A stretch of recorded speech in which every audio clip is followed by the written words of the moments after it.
गीता का आज last session, summary session, 18th अध्याय वैसे भी एक समरी अध्याय ही है और उसका कंक्लूजन भी किया। गीता में अर्जुन को प्रश्न थे कि मैं क्या करूं, किस तरफ जाऊं।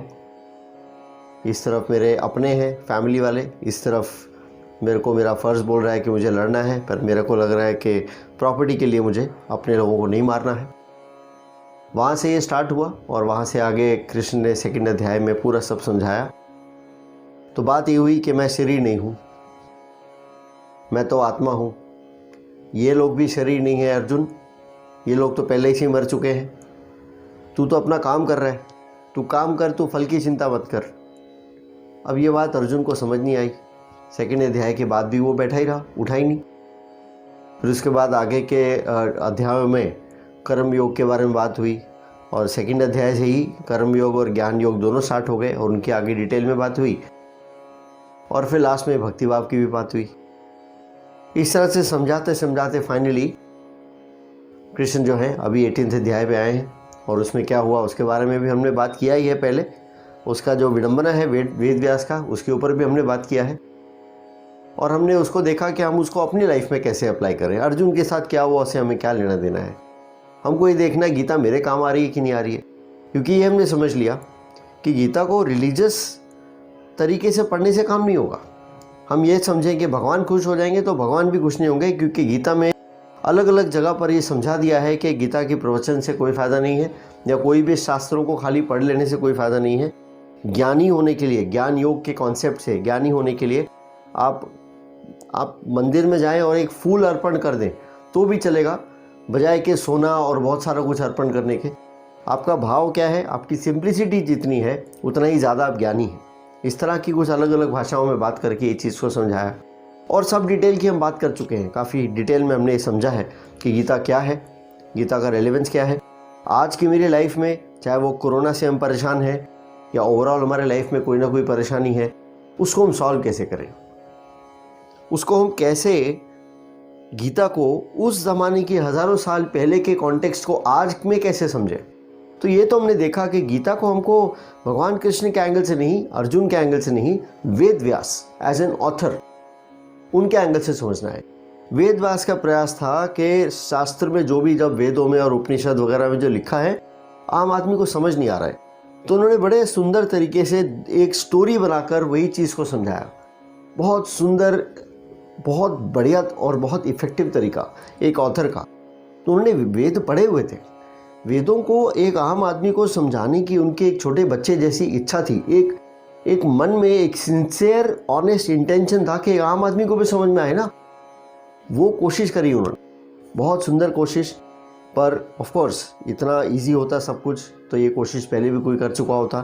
क्या पता कुछ और किसी ने कोशिश करी भी हो उस ज़माने में, क्या पता किसी और ने बुक्स लिखी भी हो, पॉपुलर ना हुई हो, इनकी बुक पॉपुलर हो गई। तो हम तो हज़ारों साल पहले से इसी बुक को देखते चलते आ रहे हैं और लग रहा है कि भगवद गीता है। क्या पता किसी और ऑथर ने भी ट्राई किया हो। तो ये तो बेसिकली एक किसी का इंटेंशन है, एक सच्चे आदमी का। और उन्होंने जिस तरह से ईमानदारी से इस बुक को लिखा है, ईमानदारी से ये भी बताया है कि भाई ये बुक लिखने से लास्ट तक भी अर्जुन बुक को पूरा भगवान कृष्ण के डायरेक्ट मुँह से प्रवचन सुनने के बाद भी अर्जुन तो लास्ट में खड़ा ही नहीं हुआ। तो हमारी तो क्या बिसात है। सो कहने का ये मतलब नहीं है कि क्या फ़ायदा हुआ, कहने का ये मतलब है कि अगर आप इम्प्लीमेंटेशन लेवल पर ना समझें और समझे कि एक भगवद गीता का पाठ चला 15 दिन, बाबा जी आते थे, शिविर लगता था, हम जाके आए, चलो भगवान खुश हो गए। अरे भगवान के डायरेक्ट मुँह सुनने से अर्जुन को कुछ नहीं हुआ, तो हम किसी बाबा के मुँह से अर्जुन की यही व्यथा को सुने और कृष्ण के पूरे प्रवचन को सुने तो उससे क्या होगा, कुछ नहीं होगा। गीता को बार बार पढ़ना होगा और हर पेज में जो लिखा है समझिए उस लेवल तक हमको इम्प्लीमेंट करना है। हर चैप्टर नहीं, ऑलमोस्ट हर पेज में क्या लिखा है, हर श्लोक में क्या लिखा है उसको समझें और उसको इम्प्लीमेंट करें। तब गीता के साथ हम जस्टिस करेंगे और तब गीता हमारे साथ जस्टिस करेगी। इस चीज़ को हम समझें, इस चीज़ को हम अच्छे से जानें कि क्या चीज़ है एंड अकॉर्डिंगली ही हमको वो चीज़ समझ में आएगी। तो बात हुई कि भाई तुम शरीर नहीं हो, शरीर नहीं हो, क्या हो भाई, पहले शरीर नहीं हो इसको इस्टेब्लिश कर लो, क्योंकि आत्मा हो वगैरह बोलेंगे, परमात्मा आत्मा, ये सब हमको कॉन्सेप्ट समझ कहाँ आते हैं। हमारे लिए तो वो रिलीजियस वर्ड्स हैं। तो हम ये कोशिश करें कि उसको इम्प्लीमेंटेबल लेवल पर कैसे समझा सकते हैं। तो हमको इस चीज को ऐसे देखना है कि मैं ये शरीर हूं कि नहीं, मैंने बोला या शास्त्रों में बोला इसलिए नहीं, अपने आप को देखना है। और इसके बहुत एग्जाम्पल दिए मैंने कि मैं शरीर नहीं हूं, ये शरीर आधा हो जाएगा तो, या शरीर में रिसाइकलिंग हो रही है तो, या बचपन से अभी तक शरीर चेंज हो रहा है और भी चेंज होगा। तो हम खाना खाते हैं, वो मिट्टी में से प्लांट उगता है, उसमें से खाते हैं, वो मिट्टी में से प्लांट बन गया, यानी मिट्टी प्लांट बन गई। वो सब केमिकल्स ही तो थे उसके अंदर, मिनरल्स, केमिकल्स, जो भी, वो प्लांट बन गए, शेप बदल गई, चीज तो वही है, मटेरियल तो वही है, वही उसके अंदर सूर्य भी है, उसके अंदर ऑक्सीजन और सब हवा भी है, वो और पानी भी है। उसको फिर मैंने ग्राइंड किया तो वो सब कुछ मेरे अंदर गया। तो सूर्य भी तो मेरे अंदर है और धरती भी मेरे अंदर है, पूरा भगवान मेरे अंदर है। भूमि, गगन, वायु, आकाश और नीर, नीर इज वाटर, पूरा का पूरा भगवान मेरे अंदर है। ये पांचों तत्व मेरे अंदर है और मेरे अंदर है, यानी ये शरीर जिसके जिसके जिसके साथ मेरा रिलेशन सिर्फ एक व्हीकल जैसा है, इस व्हीकल के अंदर ये पांचों। बोलने में तो ऐसे ही आएगा, हम अभी ये सब समझ गया तो हम ये नहीं बोल सकते ये शरीर ये शरीर, हम हमेशा बोलेंगे अपने बारे में बात करेंगे। छोटा सा बच्चा होता है, क्या बोलता है? अनुराग को प्यास लगी है, अनुराग को भूख लगी है, अनुराग को यहाँ जाना है। क्या मालूम इस पे भी क्या रिसर्च है और क्या है नहीं मालूम, पर छोटा बच्चा अगर आप देखें तो शायद वो बचपन से ही वो कनेक्ट, धीरे धीरे सोसाइटी में कनेक्ट आना भी जरूरी है। मैं अपने बारे में आज भी ऐसा नहीं बोल सकता अनुराग को ये चाहिए, अनुराग को मुझे मैं यूज करना पड़ेगा। पर मैं जो शब्द है उसका जो यूजेज है उसको हम सोसाइटी के तरीके से यूज कर रहे हैं, सोशल प्रोटोकॉल के हिसाब से, और उसका मीनिंग अलग है और मैं अलग हूँ। क्योंकि जितनी भी अटैचमेंट है उसमें प्रॉब्लम ये है कि उसको किसी ऑब्जेक्ट को मैंने अगर पाया है तो उसके खो जाने का दुख होगा अगर मुझे मोह होगा तो।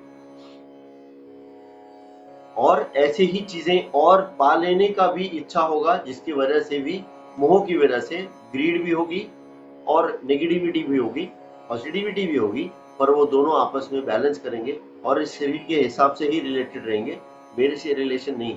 क्योंकि मैं भोगता नहीं हूँ, ना ही मैं करता हूँ, ये शरीर है वही कर रहा है, सब करने दो, एंजॉय जो है वो है।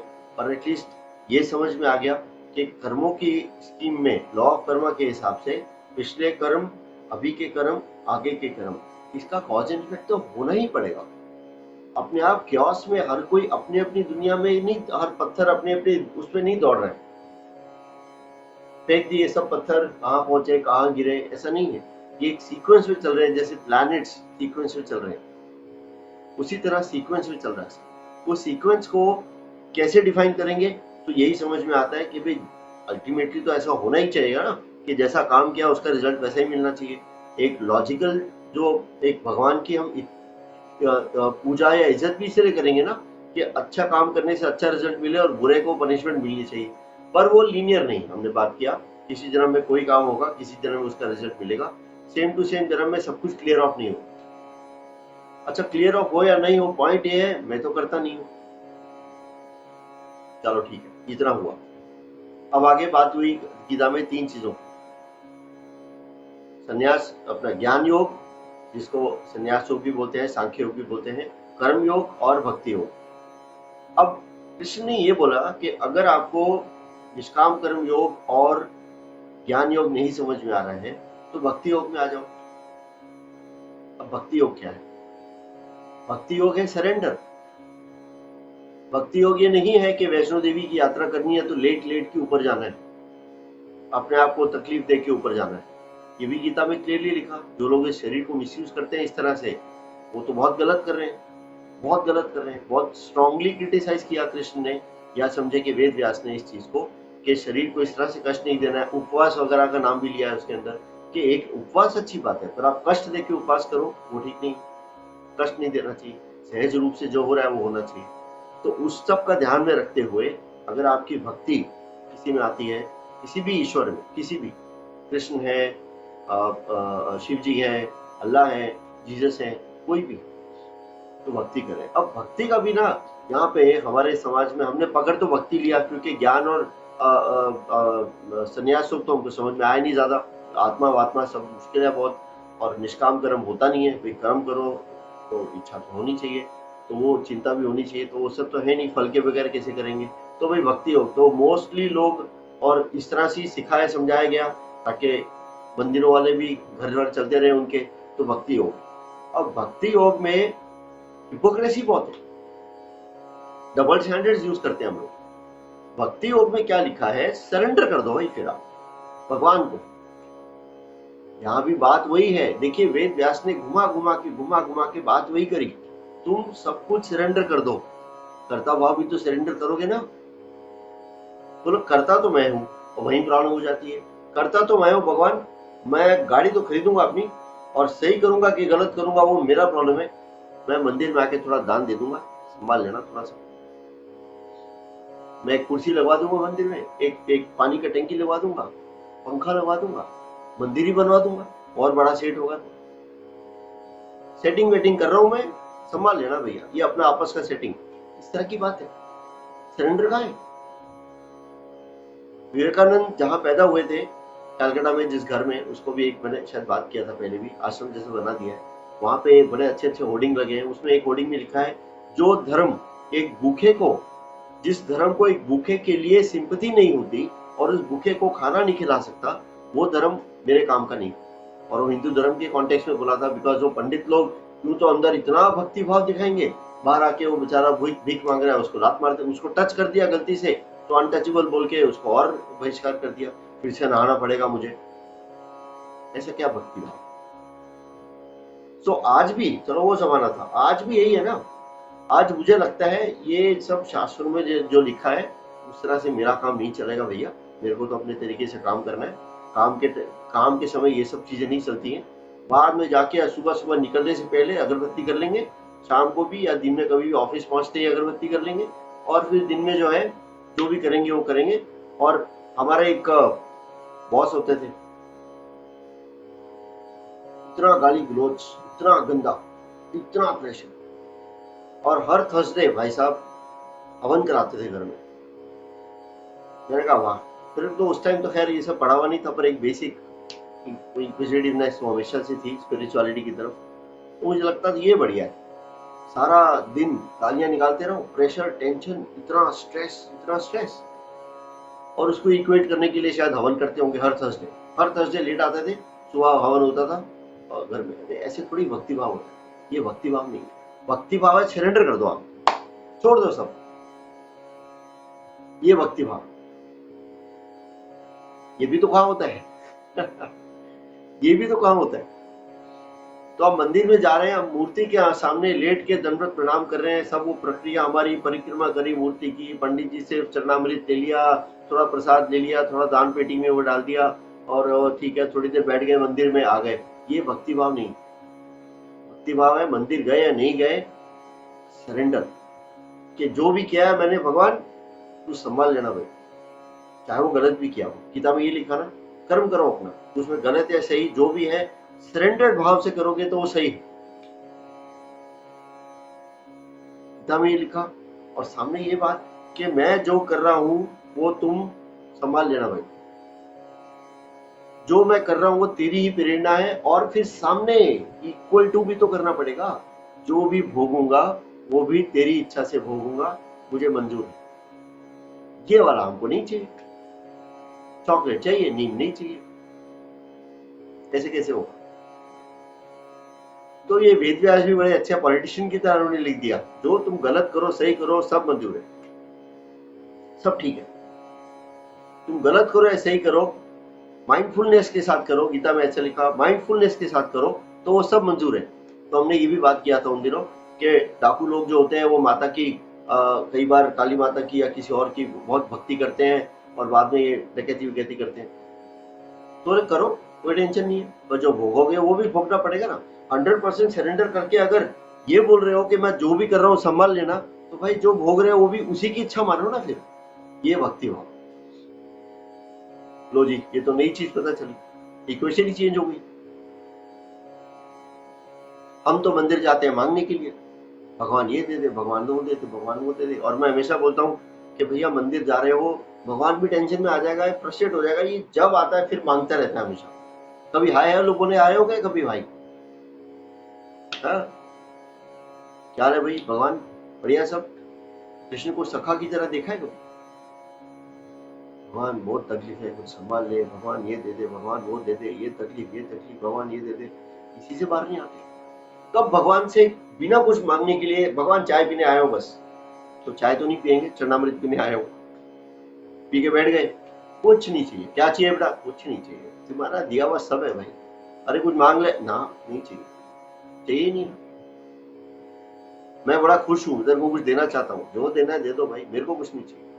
मैं मिलने आया हूँ, क्यों ये सब बातें कर रहा हूँ? बैठो ना यार, let's talk, let's chit chat. ये हुआ भक्ति भाव। कल कुछ नुकसान हो गया, आज मंदिर गए, अरे मेरा नुकसान क्यों कर दिया? वो नहीं, नुकसान हुआ, तेरा नुकसान हो गया, अरे कोई बात नहीं, आपने किया सोच के ही किया होगा, छोड़ो ना, मेरे को बात ही नहीं करनी। फिर देखो मजा, छोड़ दो गीता वीता, ये भक्ति भाव इतना ही काफी है, इसमें गीता की भी जरूरत नहीं। अगर भगवान में मानते हैं उस तरह की श्रद्धा से तो मानो ना, लेकिन फिर उसकी जो दी हुई चीज है उसको भी मानो, क्योंकि अल्टीमेटली तो बात वही है, ज्ञान योग और निष्काम कर्म योग, कि भैया मैं शरीर नहीं हूँ, मैं करता नहीं हूँ, ये एक मूवी चल रही है, मूवी में इधर से इधर चीज होती जा रही है, जैसा डायरेक्टर ने बनाया है वैसा ही हो रहा है, वैसा ही होता रहेगा, उसमें हमारे हाथ में कुछ नहीं, सब चलता रहेगा, चलने दो, आप देखते रहो, क्योंकि आप एक दर्शक के अलावा और कुछ भी नहीं। आपने मोह किया तो प्रॉब्लम आई, मोह नहीं करें, आप किसी चीज को बस प्यार करें, इसलिए क्योंकि उस चीज में और मेरे में एक ही है, वही इलेक्ट्रिसिटी जो सबको एनिमेट कर रही है, चाहे वो ये टेबल हो या मोबाइल हो या कोई इंसान हो, चलाने वाला तो वही है। उसने मुझे गाली दे दी, उसने मुझे ऐसा बोल दिया, बुरा बोल दिया, आप उसको एक नए तरीके से देखें कि उसके अंदर भी तो भगवान ही है। अच्छा मैं नहीं हूँ, अगर समझ में आ रहा, वो इलेक्ट्रिसिटी या समंदर का एग्जांपल नहीं समझ में आ रहा कि भाई मैं बूंद नहीं हूँ, समंदर हूँ, हर जगह समंदर ही अपने आप को एक्सप्रेस कर रहा है, मेरे अंदर से वो बोल रहा है, उसके अंदर से भी तो वही बोल रहा है, नहीं समझ में आ रहा, कोई बात नहीं, इतना तो पता ही है ना कि उसके अंदर भी भगवान ही चला रहा है, उसको भी तो भगवान चला रहा है, मुझे भी भगवान चला रहा है। भक्ति भाव आ गया है कि भगवान तूने उसके थ्रू जो किया मेरे को मंजूर है, क्योंकि अल्टीमेटली हमको ये समझ में आ गया ज्ञान योग में कि भाई मैं तो शरीर हुई नहीं, ये तो एक मूवी चल रही है। कितना सिंपल और सुंदर है, लेकिन क्या है, बचपन से कंडीशनिंग ऐसी हो गई है ना कि अब उसको अनकंडीशन करना, अनलर्न करना बड़ा डिफिकल्ट प्रॉब्लम है। और इसीलिए कहीं गीता को अगर बचपन से इस तरीके से समझाया जाए बच्चों को, बहुत छोटे नहीं पर बड़े होते होते थोड़ा थोड़ा उनको इस तरह के एग्जाम्पल दिए जाए, और कहीं तो पेरेंट्स को भी अलाइन किया जाए उसके अंदर, तो मिल के एक ओवरऑल सोसाइटल कंडीशन जो बच्चे का होगा वो अलग ही लेवल का होगा। फिर बात आई भक्ति भाव में सेवा भाव की। सुंदर एक बार एक लेक्चर सुना, गीता पे चल रहा था, जो जॉब है ना, जॉब में, काम में भी और जॉब में, खास करके एम्प्लॉइज के कॉन्टेक्स्ट में बोला, अप्लाई सब जगह करेगा कि आप सेवा भाव से काम करो। बात निष्काम कर्म की हुई कि तुम काम करो, सैलरी तो आनी है ना, उसकी चिंता मत करो,